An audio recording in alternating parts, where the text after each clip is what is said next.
Hi guys, so it's another video that I would like to share. So this is just an open information. So this is just my personal idea. But in a way, someone is commenting me on Facebook, Sir, ganong daghan kay kag jersey. So in a way, that is a sign nga daghang naghigugma nimo. Kung daghang manghatag nimo. So I would like to thank the sponsor. This is from Team Angkol. So kung higugma ko nimo, tagi kong jersey. Bitaw guys, it's a joke. But in a way, kinsa mo gyud mo dawat o katagan, di ba?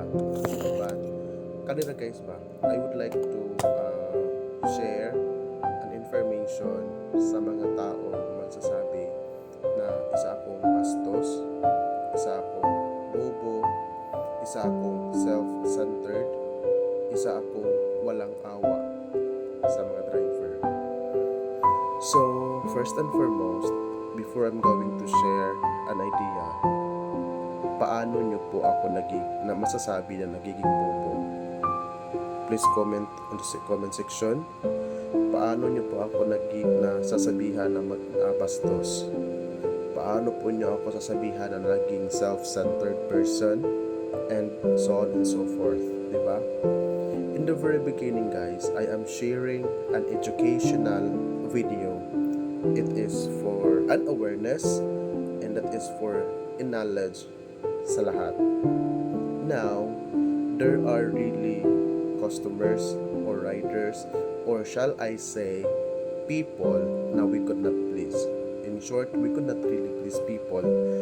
Kahit saang ahinsya, pribado or public, meron po talagang tao na hindi acceptable yung terms and conditions sa bawat organization.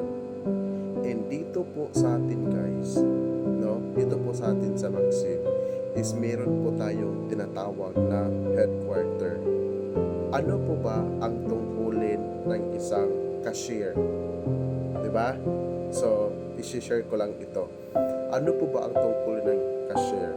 Di ba siya yung na-assign pang nangangalaga sa mga collection, bayad, di ba? Ano po ba ang trabaho ng sales lady?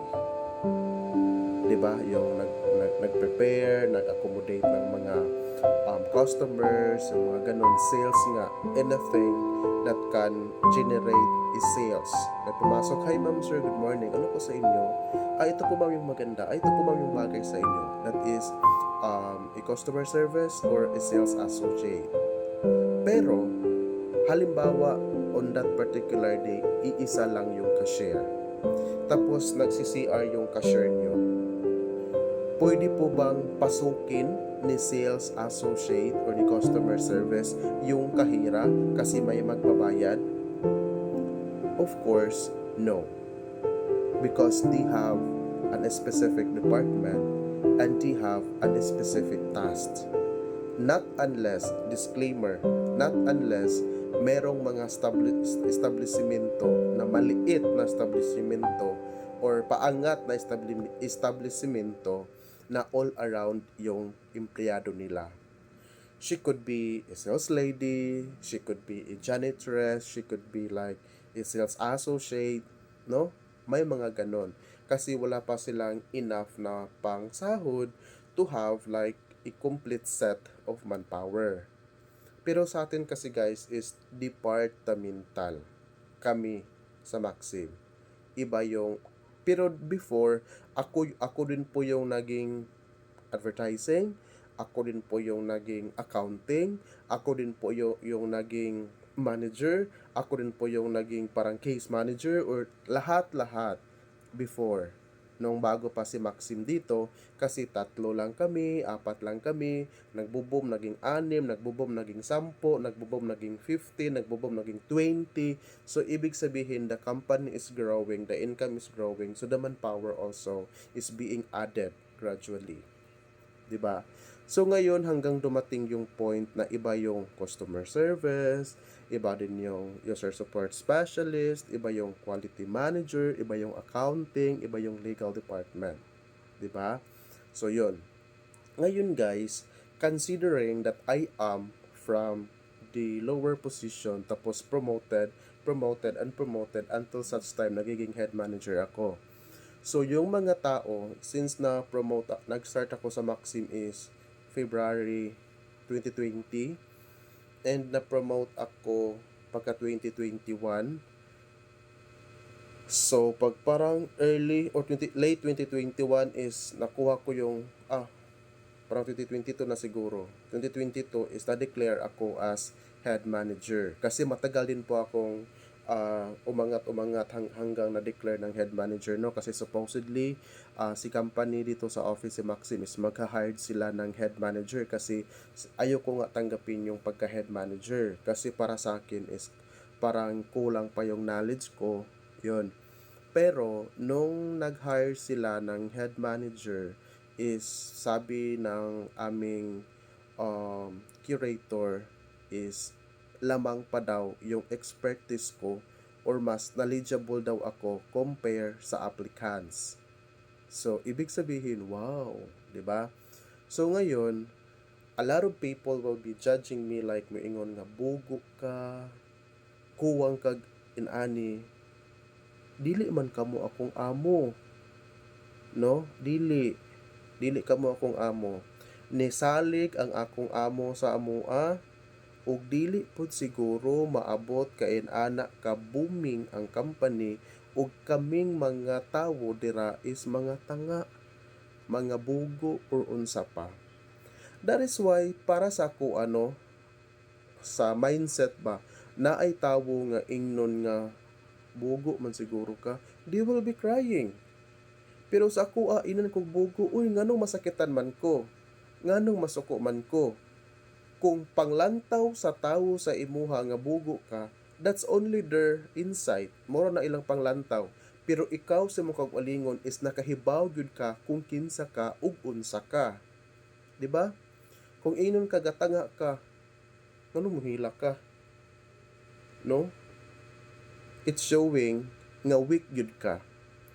Para sa kuha is di jud ko masakitan bisag unsa. Nabitay mo tawag na ako usahay, mo message na ako usahay. I did not know them. I'm sorry, no.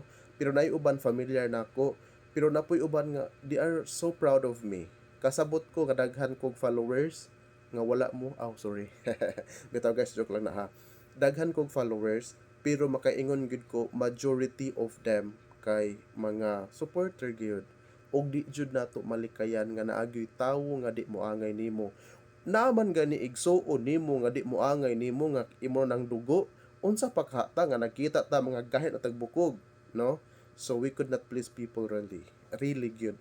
We could not really please people, di ba? So mura gyud na akong gina-share sa inyo ha nga kung i-judge ka sa imong pagkatawo kung unsa ka, kung kinsa ka, kung ikaw mismo kahibaw ka sa imong kagalingon, maunang naitaw mo tawag nako Sir Chris, daghag masuko nimog samot because gipakita nimo nga brave ka. Yes, of course. Kay ngano magpakawik man ko sa mga tawo nga kahibaw man ko kung kaila pud ko sa akong kagalingon. Bisag unsay isulti nila, kung di na tinuod, kung kailagi ka sa mong kagalingon, din panindigi. Di ka ngay masakitan. Just in case, gipakita lang sa imuha nga inana ka, din develop it. Kung panglantaw nila sa imuha, ubos ka, din you have to develop kung unsay mga nakita nila nimo. Pero ang mga tao sa kung mutubag ko usahay kay direct to the point, straightforward, because I am not a plastic person. Ako ang tao nga matinud-anon sa tinuoray lang. Kung wa ka kailan ako, and dili po na ako trabaho nga i-place ka. Basta ako makagarantiya ko is I am working honestly with integrity. Kay kung naa pa lang ko'y anomalya gibuhat or binuang sa inyo ha, nganong mag-vlog man ko, nganong mag-video man ko, nga public manitanan, nga maka-comment man tanan, basig bulabugon ko dira, mahadlok ko, and therefore di man ko mahadlok. Kay wala ko'y binuang nga gibuhat. People will judge you and let them go. Let them judge you. Pero atong i-make sure nga wa man tay gibuhat nga binuang. Maoro gyud na ang ako ang stand para sa inyo ha. And majority sa mga comment is nag-base ra pod ko sa akong reply nag-base pod sa inyo hang kanang gipang comment. Nabitaw ko'y giyaw-yawan karon akong gi-message personally. Sir Gukong, kung naa ka diri, di lang ko i-mention imong full name, gidelete niya ang iyang comment. Kani siya nga tawo is nag-message ni siya nako na scam. Wala gyud siya naka-picture pero na detect na trace nako ang scammer. Ang scammer is na link pod ang number siyang mama, so natawagan nako and na-identify jud nako. Daghan na siya gipang scam, so na trace nako. Pero wa gyud siya naka-picture. Di ba ang ato ang requirements is mo picture man ta. So wa gyud siya naka-picture. Ako pag ginangitag pamaagi nga ma-identify nako ang picture ni kuha ko akong gi-search in ana mao ni iyang name, akong gipakita sa iya, gipapili nako asa man ani sir, asa man ani ana siya kana murag kanang isa sir. Unya mura man gyud siya tuag Japan. Wa man gyud naka-visit sa office hantod kay naabot ang panahon nga wala na mi naka-replyanay. Unya dili lang baya isa, duha, tulo, upat ang mo message nako. Usahay gani nig-open ako messenger, akong cellphone muhang tungod sa kadaghan og message. Bisan pag mo visit kag office, Sir Chris, pahambugi daw ko asa nga message nimo nga daghan. Anytime sa office ka mo visit, pakit-unti ka sa imong duha ka mata. Kung upat man na imong mata, din I can let you see kung unsa kadaghan. Kay wa man ko ga-create og story para mutuo mo. Tanan akong gipang storya diri are all realistic. Ang atong kinabuhi temporary ra. So mangutana ko nimo kanusa man ka mamatay. Makatubag ka kung kanusa ang temporary endings temporary, di ba wala? So sama sa to ang rate. Ingon ko temporarily. So sama ra na kung imo kong kuanon. So karon Sir Chris bastos juga kayo. Tinunood man ako, dapit dira nga part nga bastos. No? Maghuwata. So, mao ra gyud na akong hanyo nimo, be polite.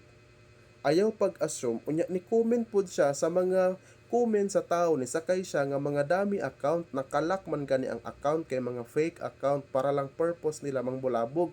Ni comment pud na inon siya didto nga tinuo sa bato na ako screenshot kay just in case mo file siya na ako complain ako siyang atubangon bisag asa nga na-scam po daw siya pero wa gyud daw siya gitagad. Kalami gyud ipakaon ang akong cellphone sa iyang nawong oy kung napanay bakba yang nawong.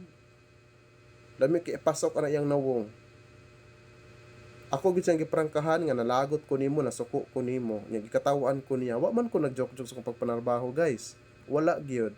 Gikatawan ko niya. So ako siyang giingnan, ayaw ko kataw sir kay wa ko nalipay. Kumintan ko niya kinato nga ako pag nangitag pamaagi nga ma-refund nako siya. So far sa nangana sa office majority na tabangan. Pero siya wa gid katultol sa office. Iyan kung dauton nga ako pag nangitag pamaagi nga ma-refund siya. So karon kasi ko may ganahan mo tabang niya. 'Di ba? Kapila na ko gabalik-balik nga if and only if urgent. Kung wa na ko siya na-replyan, kadi naman po siya tao sa Pilipinas nga nagmaksim. Daghan man.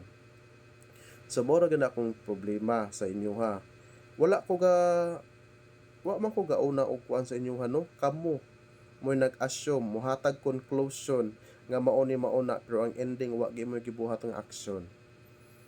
Sir Chris, mao ni kuana na ni customer service work man na. Pero yes, mo trabaho ko ana gihapon. 'Di ba? Unsa day pang lantaw ninyo? Kahibalo mo job description, no? Job description, first line, second line, third line. 'Di ba? Pero ang panglantaw ninyo nako kay ako atanan ang trabahoon. Dili sa dinana. Tinabangay ta kay partnership man na diha. So karon moingon mo gibastos mo, ayaw mo pag-comment kung masuko mo ma-replyan. Kaya mag-reply raman ko sa inyong comment. Wa man ko gamugna da gipag-mention ta mo giunsa ta mo, wala man. Naghatag ra ko sa ko ang point of view, information, knowledge. Then kung mo comment mo, please be polite. Para polite pud tang motubag ninyo. Kaya ang kapait lang gyud katay gustong tarungon. Kung moingon direct insultador, asa man ang insulto dira. So pangutan-a imong kagalingon, think first before you click. Kay basig ang imong pangutana matubag ra pod og grade 1 section 11 na pareha mong pangutok.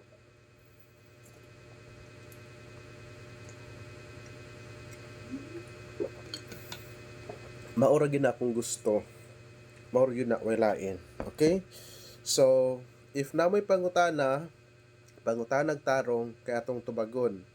Dili man pud pwede abi kay nangalagad ta sa Ginoo, abi kay manager ta, pasagdaan ra mo kay uy professional ka, uy nangalagad ka Ginoo, wala man na gibutang didto nga magpayata ka sa imong isig katawo. Kana ka mga tawo nga nang bastos nimo mga satanas na sila, so atong suklan si satanas. Okay? Mao na siya. Dili wala man ta ni abot diri kay para magpabastos na lang tagtaing tawo. Naa mi diri gisweldoan mi diri para tabangan mo. Wala mi gisweldohan para bastuson mi ninyo. Ang pagpangalagad pod sa Ginoo, dili ingon kay nag-alagad ka sa Ginoo magpaulipon, magpayatak na lang ka, wala kay ang giingon didto sukli ang buhat sa kaaway. So ayaw ko kaaway, ayaw ko himo ang kaaway kay awayon ti ka. Kaya guys, don't forget to send your star, no pa mo sa kuani. Joke lang. Bye-bye.